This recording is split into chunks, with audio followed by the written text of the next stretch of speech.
When energy companies drill wells to produce oil and gas, they also produce tons of waste as a natural byproduct. This waste includes oily drilling fluids, flowback, and lots of other nasty refuse, and it all has to go somewhere.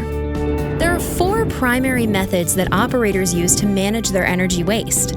Let's take a close look at an advanced method being used by more operators every day: slurry injection. A slurry injection facility is a Class 2 UIC well that goes thousands of feet down into a permeable geologic formation.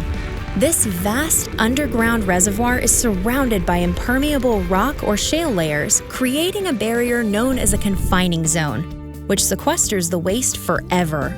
So, what is this waste? It's primarily the liquid byproducts from drilling, completion, and production processes, which are classified as RCRA-exempt non-hazardous waste streams. There are also lots of contaminants in the waste, in concentrations high enough to harm nature. So locking all of this deep underground is the safest place to put it. Now, how does an injection well come to be? The first step is choosing a location that's above the right geology and close to oil and gas drilling or production sites. The well is drilled to target depth, and multiple layers of steel casing are cemented in place to create a protective barrier between the wellbore and groundwater and other strata. Surface equipment is installed, and the injection well opens for business. Waste is transported from surrounding rig sites in vacuum and liquid storage trucks.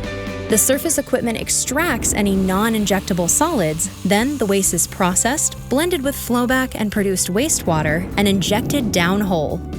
This includes solids and slurries that can't be sequestered through traditional saltwater injection methods. The fact is, slurry injection is the superior waste management solution in every way, especially compared to common methods like reserve pits and land application. Those methods use up lots of land. They're loosely regulated, unmonitored, and risky. They threaten to contaminate soil and water, and they constantly emit greenhouse gases. By contrast, slurry injection wells have a minimal footprint. They're highly regulated and actively maintained. There are very low risks and liabilities for environmental contamination. And they allow operators to handle waste responsibly while achieving net negative carbon emissions through permanent sequestration to help reduce their carbon footprint. All this at about the same cost as other methods. It's time to clean up energy.